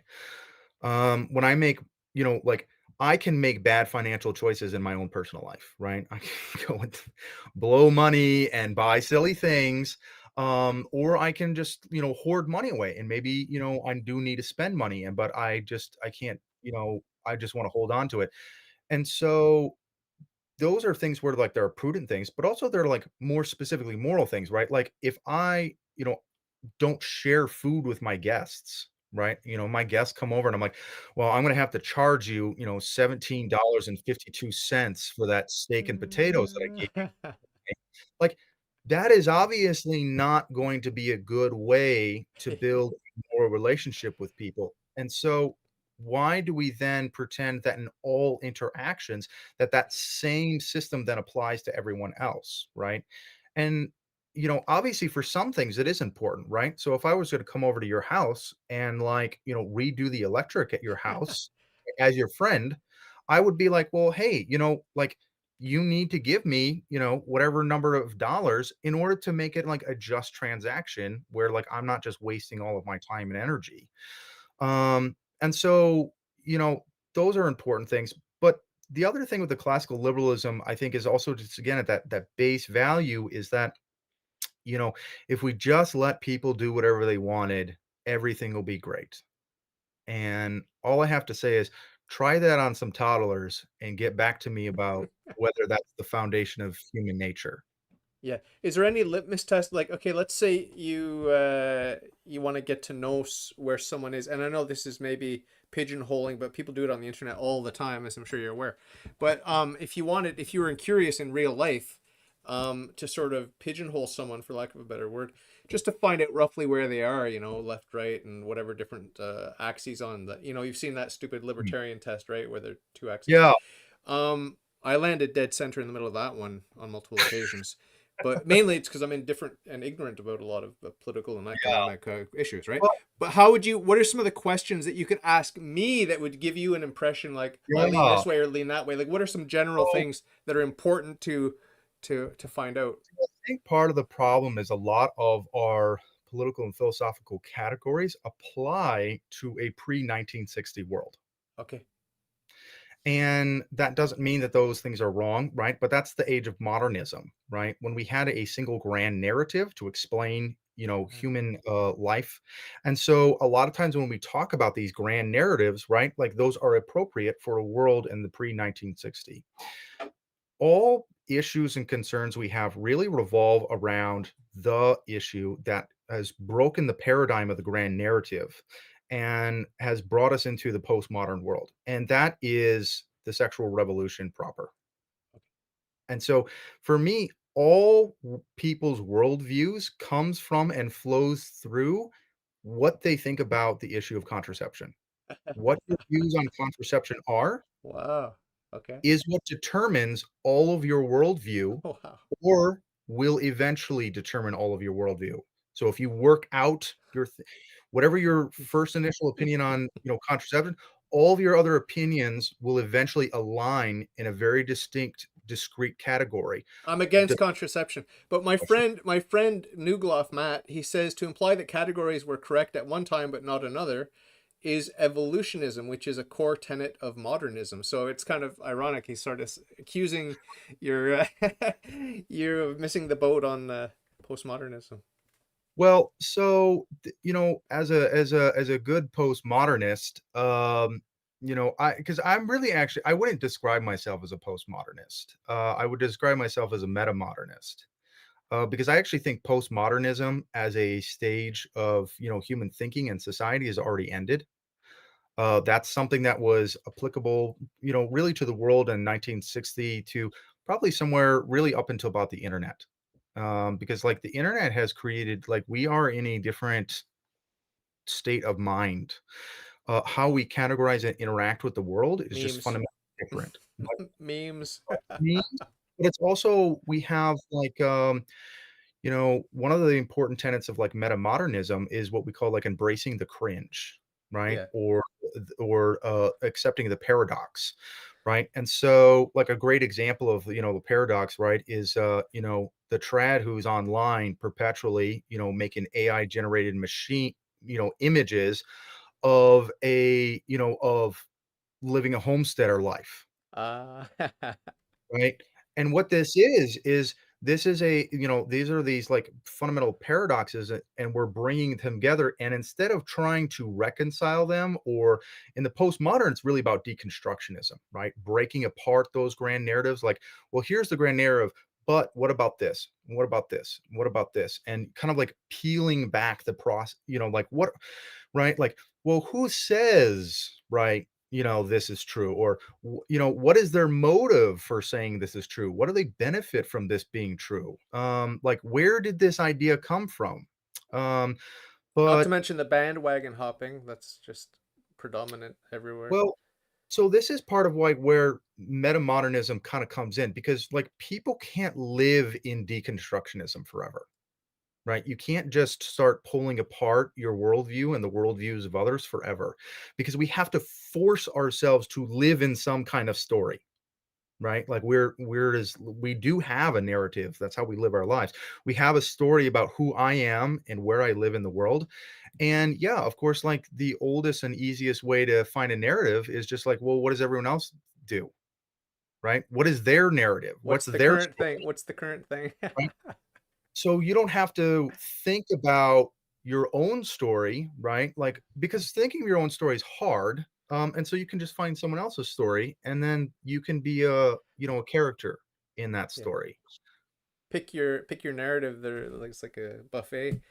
I'm so curious about your what you think about, for example, Twitter. It's such a toxic environment, and you seem to get a lot of attention there, negative attention mostly. From what little I've seen, I try not to get to know my guests before I talk to them, but I think it's it seems like you're at least open to the dabbling with trolling. It seems like you got a little tendency to troll. Am I wrong? Did I misjudge? Or you like to so, goad and jab a little bit, right? Be you know, provocative? No? yeah, so a lot of actually what I do, is properly described as deconstructionism. Okay. So one of the things is that there's a lot of things that come from a very, obviously, like I'm primarily do deconstructionism with traditionalists, right? That's mostly like what I specialize in. And a lot of that is because I used to be a traditionalist. And so I knew the story, like the whole narrative of like what it means to be and how we think and what it is. And so a lot of my posts is really just kind of like taking, you know, not because that's an important thing about deconstruction is not about like another story and imposing in on it, but like looking at your own vision and finding the self contradictions within itself. And then when you point those out, it breaks it open. And so that's actually a lot of what I focus on doing is like internal critique. And, Socratic method too, like well, and because I do honestly, I use Socratic method as kind of a little bit of an irony where it actually just like softens it and okay, opens people up. okay, So I don't actually usually ask like genuine questions. okay. Or what we would call like I don't ask sincere questions. Um, it is really is a rhetorical device to help Soften the lessen blow. people's anxiety and also allow them to kind of like think more and be less reactive. Did you see the woman on Fresh and Fit podcast or whatever that was asked to define her terms? Because she said, "Oh, you're a bunch of misogynists," and the person said, "Well, can you define misogyny?" And she's just like, "I need to leave." I mean, I feel sorry for her because I don't know what was going on with her, but it just like she was asked to define the word that she just used, and she used it as an insult to her hosts, and Well, she wasn't able to define it, so she just crumbled. I don't know what really happened psychologically, if there was more to the story, but seemed like she yeah, couldn't define her terms is pretty basic stuff. well, and so this is actually like, we can look at something like misogyny or racism or anti-Semitism, Anti-Semitism. right? So these are all very real things. And I think it's one of the most important things is to realize with everyone is like, you know, in order to have a valid opinion or to contribute, something meaningful to a conversation, you don't have to be like a PhD, philosopher, you know, Expert. right. You don't have to be an expert, like not all knowledge is only the prerogative of like the expert. In fact, that's the whole basis of democracy, right? You know, the democracy is like fundamentally based on the emotions of the multitude, right? And what we, you know, the aristocratic worldview, right, before our own, like we just like, well, that's fundamentally irrational, right? Like, why would it matter if a bunch of people feel, hey, you know what? There's too much menness happening, right? Because that's really when we, like that's a really, if we break down this concept of like, what is misogyny like, right? Like it's too much menness, right? It's too much manness happening. And that can be true, right? And just because you can't have an articulate explanation of what that is or what it means doesn't mean that's not a valid input.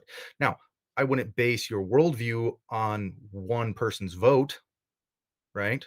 But, this is why I think about, when I talk to other people, it's like, look, if somebody calls you a racist or a misogynist or an anti Semite, don't worry. But if everybody's calling you that, maybe that should be a cue to be like, there's probably something to this. And you don't even have to, right? Like, that's the thing about like, numbers and emotions and the democratic, way of thinking, right? Because it's really like our subconscious, right? So, like our subconscious, when we think, right? And when we feel something, right? You feel like a nerve here feels pressure, a nerve here feels pressure, a nerve here feels pressure, right? None of those signals alone really mean anything. They're not really intelligible. It's just kind of like noise. But if you have a bunch of those all at the same spot happening all at the same time, that's a good indication something's real is happening. Now, just because something is real is happening, right, doesn't mean that what is happening is what is the sort of the first intuitive answer to it, right? We have a rational brain who can then take it, okay, here's a real signal. Something is really happening. Then we can use, empiricism, right? We can touch things, right? Like, okay, if I feel something here, well, move your finger a little bit or touch here, right? Try to get some more sense input. And then we can use our rational brain to kind of inquire, be like, okay, uh, if there are these senses, right? Like, well, that probably means it's not this, right? And it probably means it's not this. And here's a thesis. And then you can go out and test those kinds of things. And you start to build up of like, okay, what's really happening? Start building up principles in our mind. And I think for like something like, the accusation of like, you're being patriarchal. Um, Usually, in my general experience, right, is that like first and foremost is that like a lot of our experiences and like how we talk and what we expect of like a space, right, that we have is often based on a presupposition that's put into us, not really what's happening here in front of us. And I think that that's like when you start to like you get kind of deeper into this question. In terms of like the church right now, like obviously, one of the big things that we're talking a lot about is like female deaconesses, about having priests, whether or not they should be married or not married, what is the role of women in the church? And, a lot of people kind of like, okay, well, we're being accused of being patriarchal and, just not feeling that. You know, I would really kind of struggle is like, well, we get that accusation a lot, right? It probably means there's something real happening there. And we probably have to like me, okay, if something is real happening, like let's take a moment, right, and step back and be like, okay, what could the real issue be? Right. Well, the So people on the right are all saying, "Oh, men's rights movement. We need more manly men, and you got to be keep your wife in her place, and all this sort of." That's the reaction of the reactionary right, right? And we're oh, seeing that flare up all over the place, and it's not just Christians that are doing it. no, and that's a natural process of the postmodern, like Thesis, creation of antithesis, identity, whatever. right? So when we create an identity for women, right? It's like, hey, you know what? Women are marginalized, and so we need to create an identity for women and fight for women's rights. When you kind of open that postmodern box, right? And you create that category, and it is powerful and it's good, and I think it's helpful. You are also going to simultaneously create the counter, for men. And all of these issues really come back down to the question again, really that the issue of contraception is that contraception has utterly shattered and broken all understanding and relationships and ethos and morals, our stories, the way we think about ourselves, how we approach each other, like every facet of our society when it comes to the relationship between men and women. And that's really what we're trying to figure out is like, okay, what should the proper relationship between men and women be now that we live in a totally radical new paradigm? And, I've always like believed it as like, look, unless you really believe you can put the contraceptive, genie back into the box, right? You need to accept the sexual revolution. And once you accept the revolution, right, then you can start to be like, okay, how's the way to find the best path, right?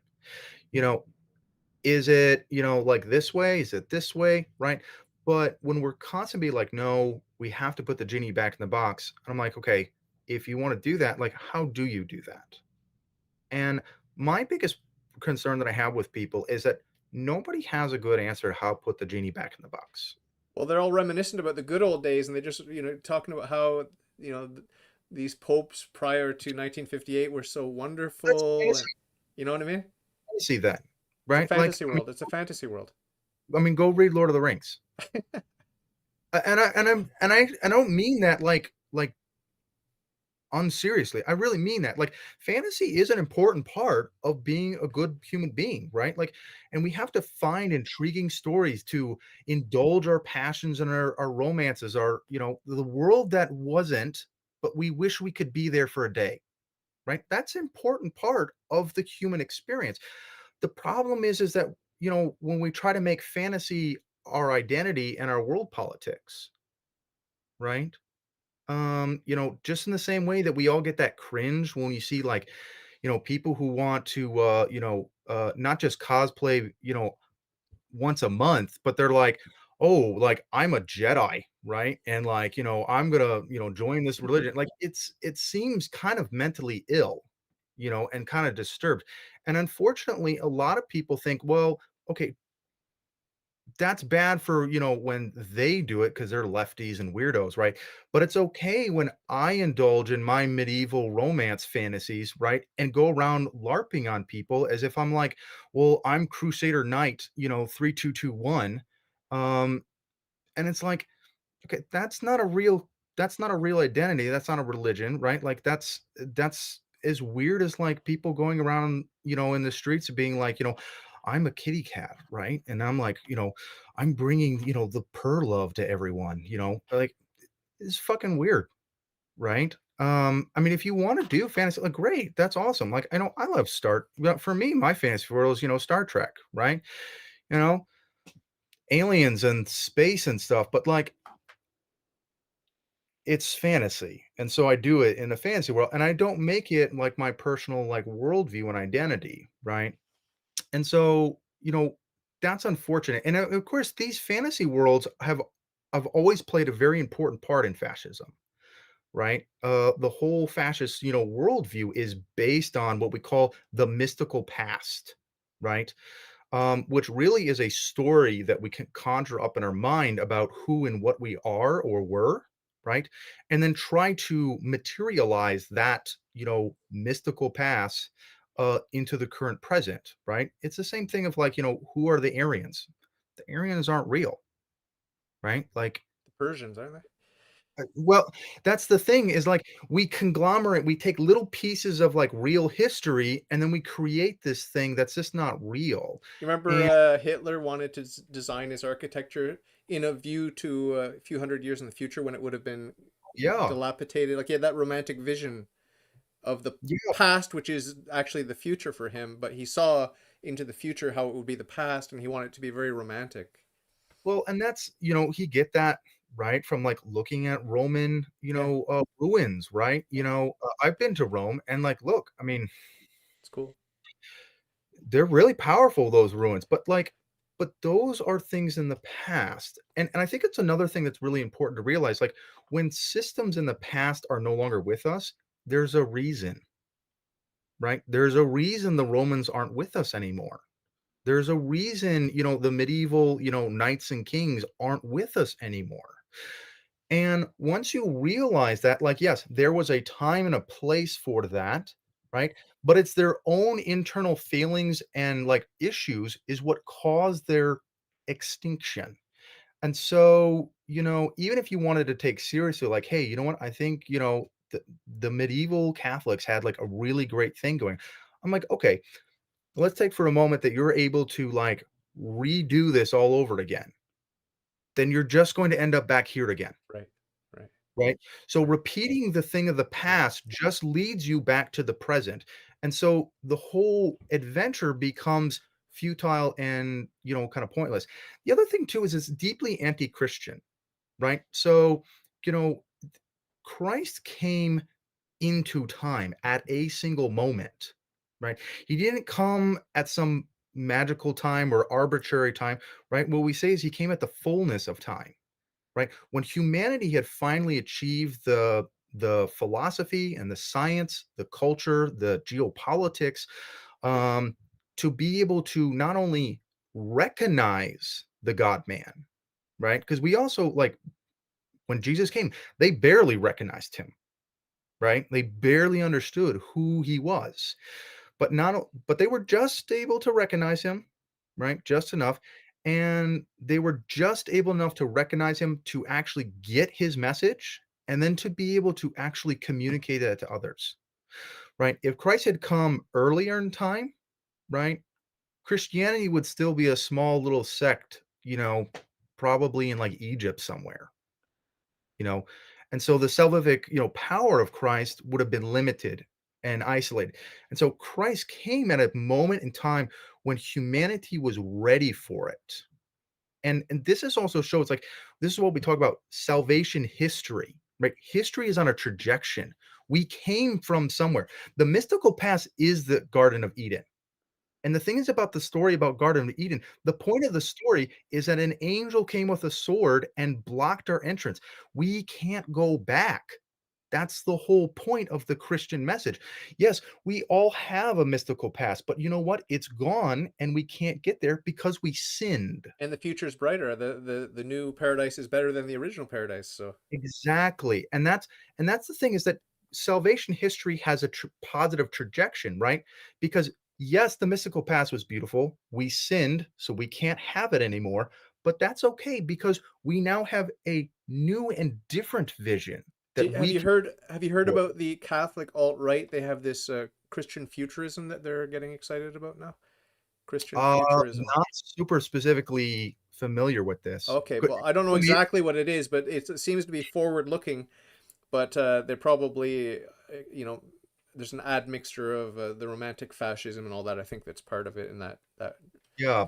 that I think it just, again, it's like that kind of thing is like for me, it's just a very basic, deeply rooted, Catholic understanding is that history has a beginning and a trajectory and a final end that we're getting to, right? The Catholic triumphalism, right, where Christ is going to be king and rule all the universe, like that's real. That's the hope of every Christian, right? That Christ is going to reign supreme over an empire of heaven and earth. But the thing is, that is in the end. yeah, It's not now. they're weeds among the wheat. And it's also is that like the Antichrist, right, is always he who wants to say, hey, you know what? Don't wait for the kingdom of Mm-hmm. heaven. Mm-hmm. You can have it now. Mm-hmm. It's like when the devil goes and tempts Jesus, he says, well, I'll give you the power over all the earth if you just bow down and worship me.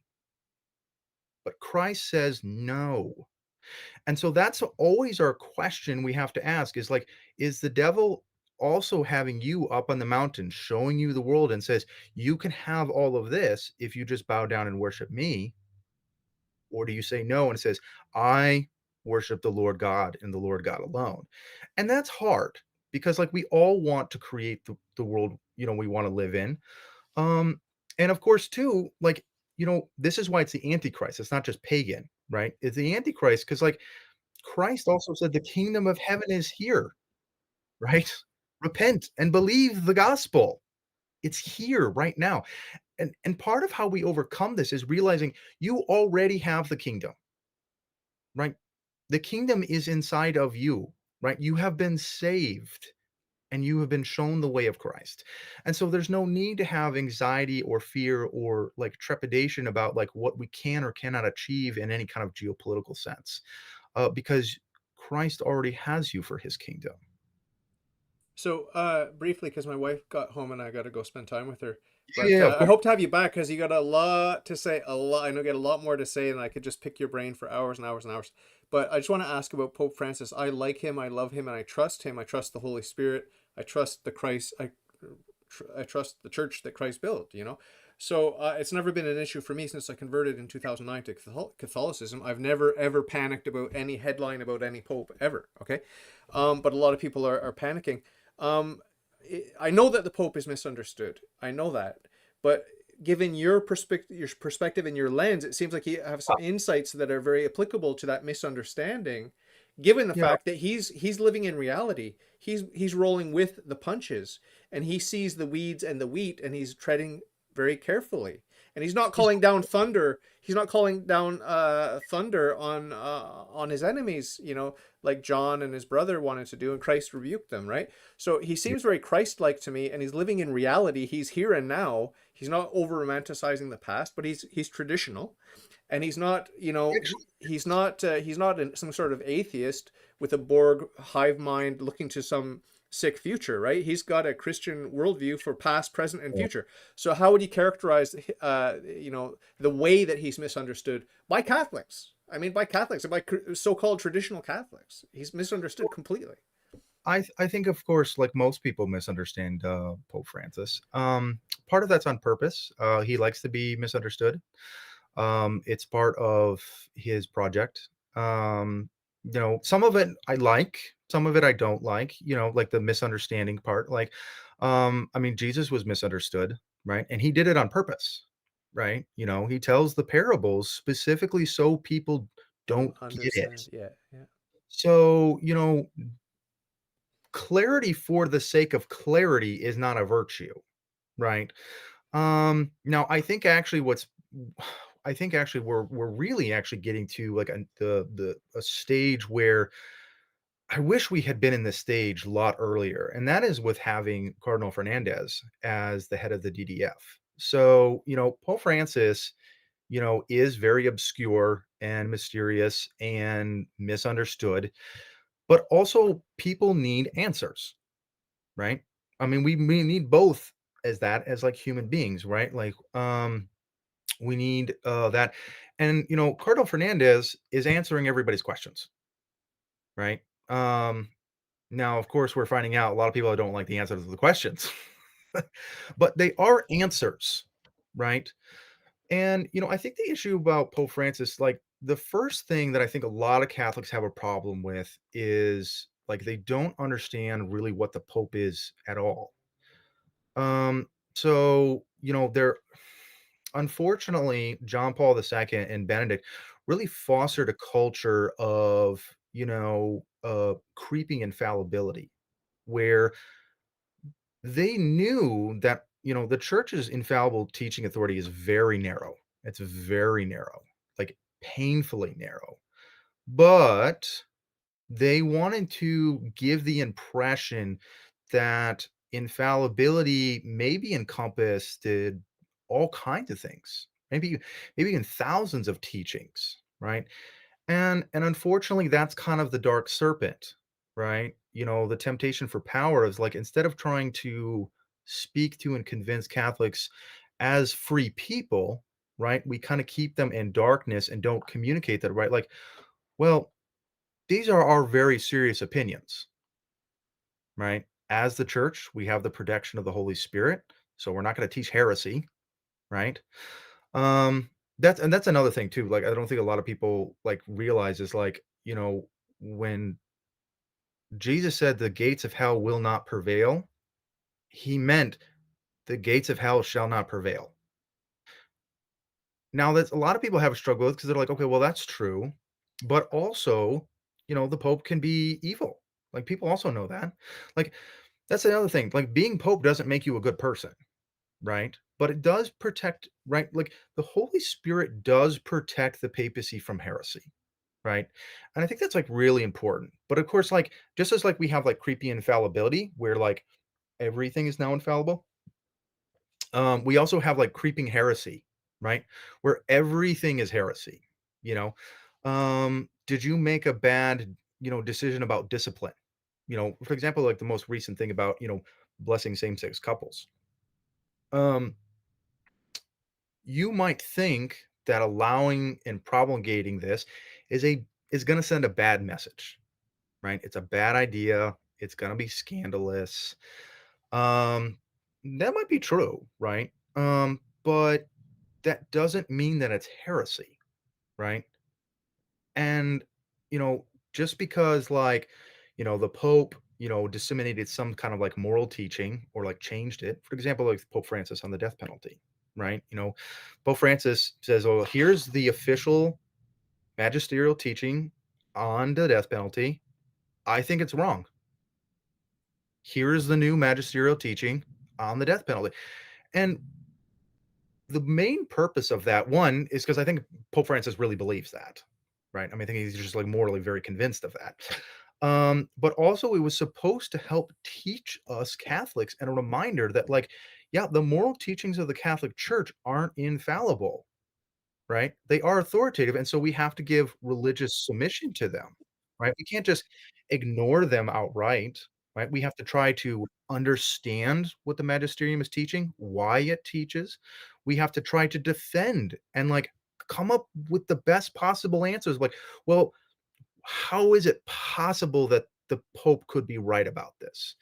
Um, and then try to also live it out. And I think that living out is actually like a really important part of having an informed conscience. Because remember you were talking about like knowledge isn't, what saves, right? It's also not how we develop our conscience, right? Like conscience is not developed just through intellectual exercises, right? You and me can't just sit here in this room for 100 years and by you and me talking back and forth, we're going to discern all of the moral principles of the world. We're never gonna figure that out. We have to go and try to live them in real, tangible relationships. And so, but once we go through that process, right, like, guess what? Sometimes the church is wrong, right? It's been wrong on the death penalty, it's been wrong on slavery and been wrong on usury, right? It's been wrong on religious I liberty. think it's wrong on theistic evolution. I'm a creationist, so Well I don't buy into the theistic evolution, but it's not a big deal. Not a big deal. well, but this is I this think is Pope the Francis was wrong about the jab too for the for well, but COVID. But is the anyway, thing I think that, like, the way that the church is going to flourish is recognizing that you and me can have deep, profound disagreements. I might think your opinion on evolution is absolutely bonker nuts, woohoo crazy. But if we hold to the dogmas of the church and submission to Rome, we're Catholic. Like that is and that's what binds us together. And when we are bound together in that unity, right? It's like we are the new Israel, right? And the new in Israel received his name, fundamentals of Catholic dogma. Ludwig got. Yeah, exciting. Have you read that? No, I haven't. It looks good. 426 dogmas there with arguments from scripture, tradition, the fathers, and all these sorts of things. It's just like a basic outline, a beginner's book for. Yeah. Well, and that's by being founded like and grounded in those things, right? We are able to fulfill that like one is that like the church is a church, right? Which is an ecclesia, right? That's the Greek term that was used to translate this word. And the ecclesia literally means like the Greek assembly, right? And so when Christ says he's coming to build a church, what he like I'll explain this in modern translation. It's like what he came to create a state, a country, a nation, right? Not a club or an organization or a brotherhood. It's like, no, I'm going to create a new society, right? That has just like the state has the authority over life and death that comes from God and is bound together by the citizenship, right? Like, you can't become un-American just because you disagree with the president, right? We're like, hey, you know what? We have the Constitution, right? And this is applies to whatever state you belong to, right? Like you have a constitution, grounding principles. Like we all have to agree with these, and we can disagree with a lot of stuff, but as long as we obey the sovereign and we agree on the Constitution, we can all live together. And then once we can live together, then we can struggle through our issues, right? Because when we've separated ourselves and from community in that way, we can't actually struggle with each other, right? Because now we can't talk, we just float away, and so we can never resolve our problems. So the church needs to really embrace this radical kind of pluralism because this is the only way that we're going to work out all of humanity's contradictions and struggles is by binding us all together in a family and basically saying you all have to stay in here until you figure it out, right? And that's like like I said, it's like this is why we're the new Israel, right? Because Israel means like one who struggles with God, Mm. right? But we can't struggle with God if we say, well, I don't like your politics. I don't like your theology. I don't like the color of your hair. And so out, out. You're not going to be part of our club anymore. Right. And it's like we will never be able to allow the Holy Spirit to transform our lives if that's the attitude that we have. And so, this is, I think, is the thing that's like the saddest and most hardest part of this kind of episode in the church is that we just aren't willing to accept that. And because that's really what the Catholic identity is, right? Because we're a universal, right? Like the why I'm Catholic and why you're Catholic, right? Like, and why people, I can go to Tanzania, right? And meet people that are these are radically different people who have Did radical any of the different. Maasai become Catholic, and did that rupture their Yeah, relationship we know well. with their tribe? Yeah, we did. In fact, we had a deacon who was Maasai, right? And we, Ah, he'd go out, and do catechesis with everybody. Like, mhm, this is so alien to my culture, right? And to your culture. And yet, how can we be together as one mhm, supernatural family, right? Because that's another thing. The state is ultimately a family, right? Like, you might hate your brothers and sisters, right? Some maybe for a good reason, maybe a bad reason. I don't know. But they're still your brothers and sisters, right? And when we hold that, that's what keeps us together, and that allows us to work through these things. And that's the vision of Catholicism, is that, like, we are to bring all peoples and all races and all nations of all time, right? Like, because I'm in communion with, ancient Romans, and I'm in communion with, a medieval knight, and I'm in communion with, like, a Native American in the Amazon, who was just discovered by the conquistadors. You know, I'm in communion with all these people, and it's hard, by the way. Like, it's hard to have this family, right? Like, and that's what the communion of saints, that's why that's such an important dogma, is that, like, we are all one family. And yes, warts and all, mhm, right? And when we embrace that dogma of, the communion of saints, it also helps us accept, our own struggles with people who live in us in the here and now, right? Because oftentimes we can forget about the communion, that's right, and we can just struggle of like, well, you're on this side of the aisle and I'm on this side of the aisle, and we're like duking it out. When we step back and we have that universal vision, right, that Catholic vision, it helps us remind us, like, this is what Christ came to do. He came to create a church not just for the Jews, right? Not just for one people at one place at one time, but to save all of us.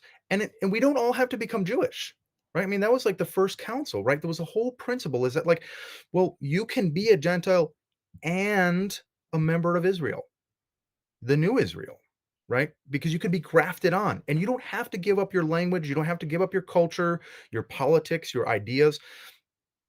There's just all of these things can come together. And unfortunately, like, we're kind of losing that, like, remembrance, right? And I actually think, like, for me, this is probably, like, for me, is like the main reason, like, why I'm Catholic and why, like, Catholicism is so important to me, and why I really believe it so much, is really, like, that goes back to the Bible and the book of Acts, right? And the first miracle, which I think is I honestly will believe, I think the greatest public miracle to ever occur was the first miracle, and that is the speaking of tongues. When the apostles, who were terrified beyond belief, right? And they should have been, because, like, they were going to get, I mean, by every human account, they were going to be murdered too, right? I mean, the world was out for them, right? Their savior was gone, and they were abandoned, and they were on the losing side. Like, that is so bad. And yet the Holy Spirit came into these men, and they found the courage, miraculous, supernatural courage, to come out publicly and then to speak to all these people who were just, recently trying to have them murdered, right? And they're like, repent and believe. Jesus Christ has risen. We've seen the Lord, right? And it's at that time where, like, all the peoples of the world had come to Israel. And so there were languages and cultures of every people, and they all heard the apostles speak in their own tongue. That is the miracle of Catholicism right there. Anti-Babel, the Tower of It's Babel in reverse. well, it's there. Like, it's the word that became many, right? The one word.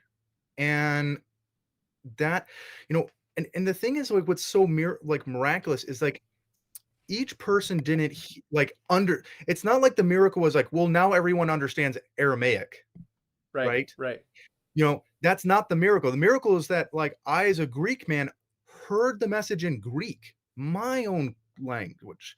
The Syrian heard it in Syrian, right? It's not like, oh, we all suddenly understand Hebrew, right. right? And we hear it in Hebrew, because, like, he's a no, and that's the outpouring of the Spirit, right? Is that universalness. It's the oneness, it's the universalness, and it's from the apostles, right? It's that apostolicness, right? And the message, right, is of a new kingdom, and then we can all be a part of it. And so for me, like, that first miracle that was supernatural is continued on to this day, right? The fact that we can be in communion with, bishops in Africa, and in communion with, the bishops of the Holy Roman Empire, hundreds of years ago, and in communion with, Americans, like, that is a miracle. And we all hear the gospel that Jesus Christ is risen in our own tongue. That is the true supernatural, miracle of the one holy Catholic Church. Amazing. My wife's whistling to me, so I gotta go. But Yeah. I hope you come It's back, Thomas. It's been amazing. It's been amazing. Just scratching the surface of your heart and mind and soul, and I wanted to dig deeper. So I hope you come back. It's been a joy meeting you, Thank and you. I'm gonna campaign for you on Twitter because I don't know why people don't like you, but I'm gonna campaign for you. I'm Oh, gonna there's defend lots you. of reasons. Don't worry. So great to meet you, and God bless you. I hope you'll pray for me and mine. I enroll each and every one of my guests in a perpetual mass, so you and your family are going to be getting the graces of the mass Thank you. every day Thank till the end of time. Even if you end up, God forbid, in purgatory, you'll still be getting those graces. Okay. Amen. Great to meet you. Take good care, and we will talk soon. Okay. Okay. Very I good. love you, my brother. We'll talk soon. God bless. Bye bye.